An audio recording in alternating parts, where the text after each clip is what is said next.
Shalom sahabat Kabari, senang sekali kita dapat bertemu kembali.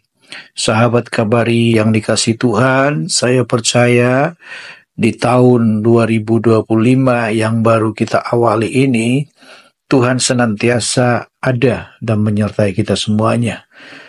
Kehadiran Tuhan dalam hidup kita membuat hidup kita tetap kuat, tetap mampu melewati berbagai hal dalam hari-hari yang telah kita jalani di tahun 2025 ini. Dan saya percaya juga Tuhan pasti senantiasa memimpin, menyertai, melindungi, dan memberkati kita semuanya. Sahabat kabar yang dikasihi Tuhan, pada hari ini renungan kita saya berikan tema, Tuhan memberkati setiap tahun dengan kebaikannya yang melimpah. Kita akan baca ayatnya dari Mazmur 65 ayat 12. Saya akan bacakan buat kita semuanya. Engkau memahkotai tahun dengan kebaikanmu, jejakmu mengeluarkan lemak. Sahabat kabar yang dikasihi Tuhan, kalau kita melihat, ini merupakan bagian dari Mazmur yang mengungkapkan pujian kepada Tuhan atas kemurahannya dalam menyediakan segala kebutuhan umatnya. Khususnya dalam hal ini berbicara mengenai berkat-berkat yang melimpah dari hasil-hasil alam, hasil-hasil pertanian yang dikerjakan oleh umat Israel. Sahabat kabar yang dikasihi Tuhan, kalau kita melihat secara teologis, ayat ini berbicara tentang kemurahan Tuhan yang tidak hanya menciptakan dunia ini, tetapi juga menjaga dan menyediakan berkat bagi umatnya. Dikatakan tadi, engkau memahkotai tahun dengan kebaikanmu. Ini mengisyaratkan bahwa setiap tahun yang berlalu atau yang sedang kita jalani, ini dipenuhi dengan berkat dari Tuhan. Jejakmu mengeluarkan lemak. Ini menggambarkan bagaimana Tuhan menyediakan kelimpahan, memberi hasil bumi yang subur, serta memberikan hidup yang berkelimpahan bagi umatnya. Ini mencerminkan sifat atau karakter Tuhan sebagai pemberi yang setia. Tuhan dipandang sebagai penguasa alam semesta yang mengatur musim dan memberikan berkat-Nya secara teratur. Tuhan memahkotai setiap tahun dengan kebaikan-Nya yang menunjukkan bahwa berkat dan kemurahan-Nya adalah hal yang terus-menerus Tuhan kerjakan dari tahun demi tahun. Konsep ini menunjukkan keyakinan akan pemeliharaan Tuhan yang berkelanjutan dan dapat diandalkan. Jadi secara teologis kita melihat bahwa Tuhanlah yang satu-satunya kita andalkan, karena Dia mengatur segala sesuatu di tahun yang kita jalani dengan segala berkat-berkat yang disiapkannya, yang disediakan, dan yang akan diberikan bagi kita. Secara gramatikal, kata yang pertama dikatakan engkau memahkotai.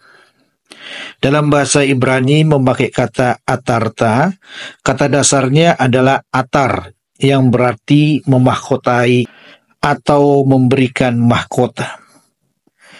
Kata ini digunakan dalam bentuk perfect, yang menunjukkan suatu tindakan yang sudah selesai dikerjakan dan sempurna.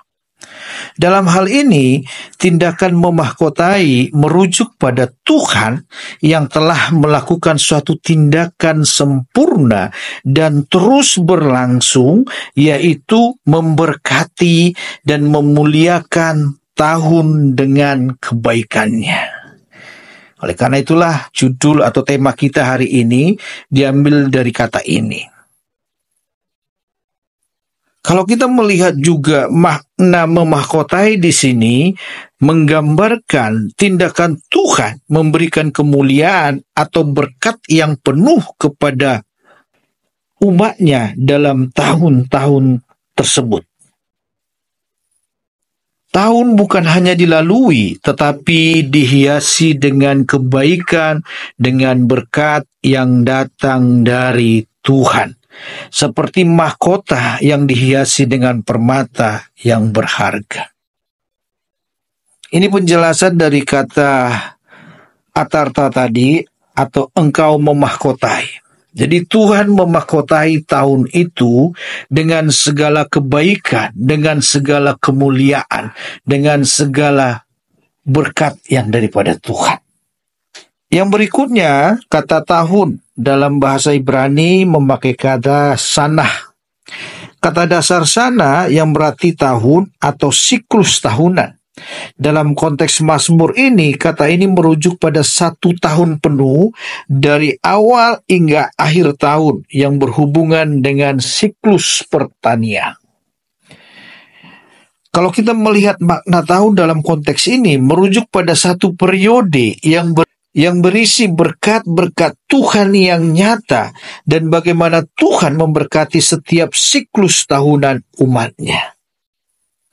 Yang ketiga, dengan kebaikanmu. Dalam bahasa Ibrani dituliskan bato veka.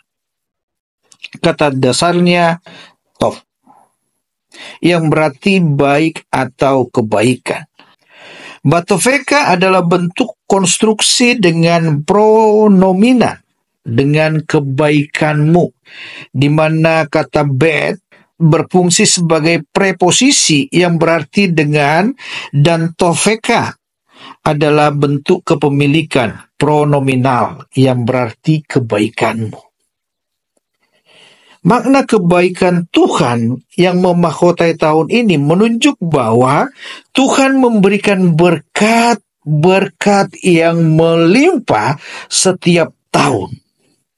Tidak hanya kebaikan yang umum, tetapi kebaikannya yang khusus, penuh berkat, dan diberikan terus-menerus dalam tahun itu. Jadi bukan hanya sekali-sekali, tetapi terus-menerus ada berkat Tuhan di dalam tahun itu. Yang keempat, jejakmu. Dalam bahasa Ibrani memakai kata ageveika. Kata dasarnya akeb, yang berarti jejak atau tindak tanduk. Ageveika adalah bentuk konstruksi dengan pronomina yang berarti jejakmu, di mana ageb merujuk pada jejak atau tanda yang ditinggalkan Tuhan, dan eka menunjuk kepada kepemilikan atau milik Tuhan. Jadi makna jejakmu merujuk pada tanda atau bukti nyata dari tindakan Tuhan dalam sejarah dan kehidupan umatnya.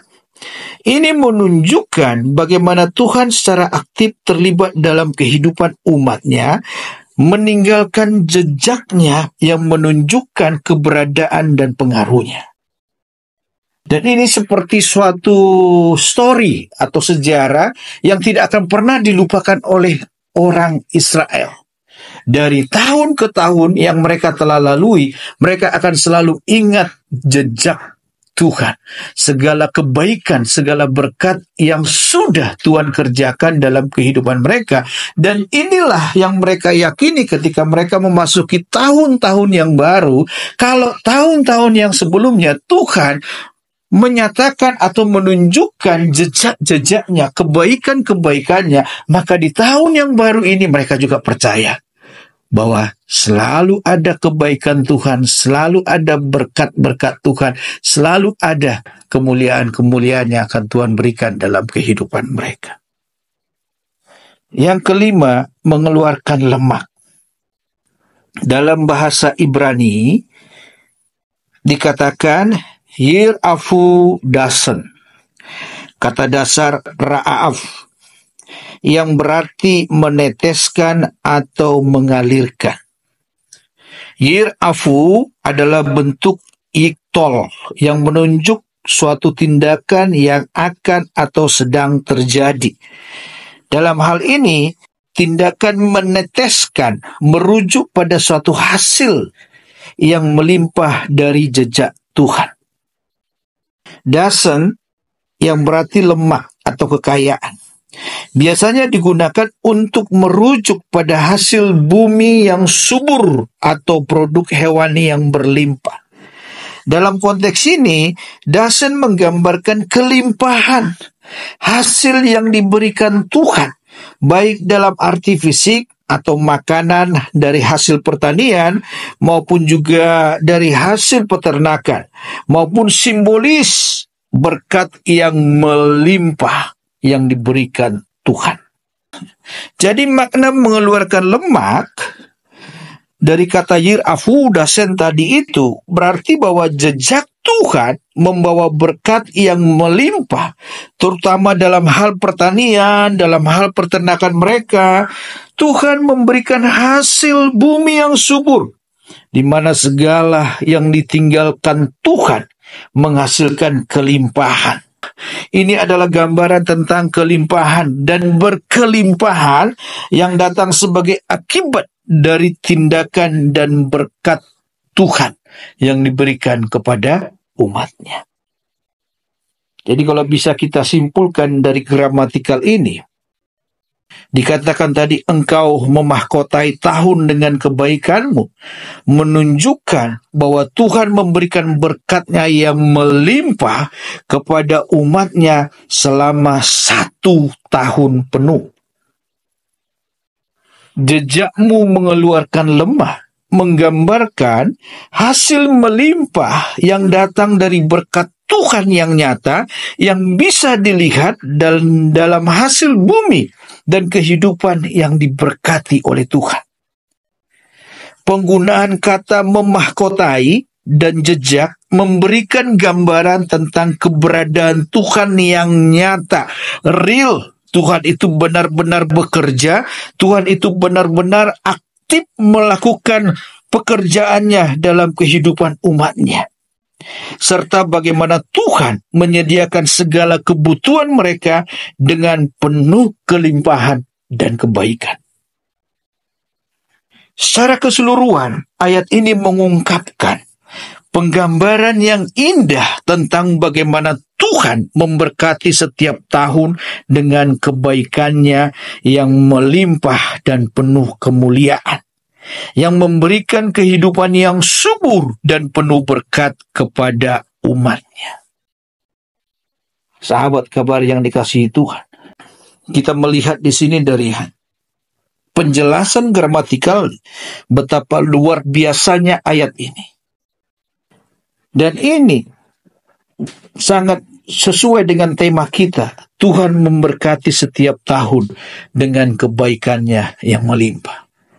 Saya percaya tahun 2025 ini, apapun kata orang, kita tetap percaya kepada firman Tuhan, percaya kepada Tuhan, bahwa setiap tahun Tuhan memberkati dengan kebaikannya yang melimpah-limpah bagi kita semuanya. Tetap kita bangun hubungan yang intim dengan Tuhan.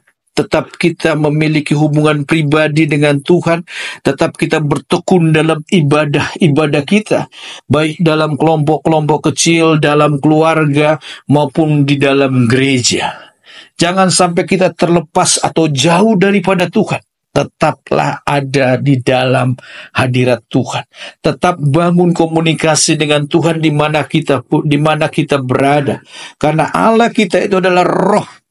Jadi tidak dibatasi oleh ruang dan waktu. Kapanpun dan dimanapun kita bisa tetap membangun hubungan dengan Tuhan. Minta pimpinan Tuhan, minta penyertaan Tuhan, minta perlindungan Tuhan di dalam segala hal yang kita lakukan, supaya kita bisa menikmati segala kebaikan Tuhan dan kelimpahan berkat-berkat yang berlimpah yang Tuhan berikan bagi kita di dalam tahun ini. Percayalah, Tuhan mengasihi kita semuanya dan Tuhan memberkati kita semuanya. Amin.